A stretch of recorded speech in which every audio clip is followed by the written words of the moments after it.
ఆకిల్లేస్తా ఉందా? ఇంట్లో ఎవరు లేరు. ఇది ట్రై చేసి చూడండి. ఫస్ట్ వాటర్ లో కొంచెం సాల్ట్ వేసి 5 టమాటాలని బాగా ఉడుకు పెట్టుకోండి. నెక్స్ట్ మిరపకాయ అండ్ కొన్ని తెల్లగడ్డ పీసెస్ లో అయితే కట్ చేసుకోండి. అలా మేము ఉడుకు పెట్టుకున్న టమాటాలకి ఇట్లా చేయండి. నెక్స్ట్ ఇట్లా పీసెస్ లాగా కట్ చేసుకోండి. టమాటాలని కూడా ఒక ప్యాన్ లో ఆయిల్ తీసుకోండి. కొంచెము ఆ కట్ చేసుకున్న పీసెస్ ని దీంట్లో వేసి కొంచెం అయితే మిక్స్ చేయండి. దాని తర్వాత టమాటోస్ అయితే యాడ్ చేసుకోండి. దాంట్లో కొంచెం సాల్ట్ అయితే మిక్స్ చేయండి. అండ్ నల్ల మిరియాలు పౌడర్ కూడా కొంచెం మిక్స్ చేసుకోండి. ఇదే మెయిన్ టేస్ట్.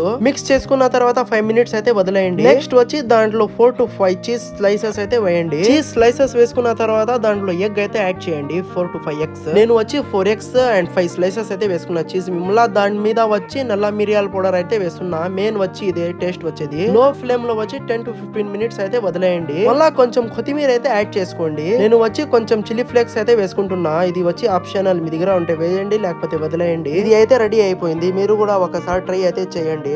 టేస్ట్ ఎలా ఉందో కమెంట్ కూడా చేసేయండి. నిజంగా టేస్ట్ అయితే చాలా సూపర్ ఉంటది. మీరు కూడా ఒకసారి ట్రై అయితే చేయండి. Thanks for watching. కలుద్దాం ఇంకో న్యూ వీడియోలో.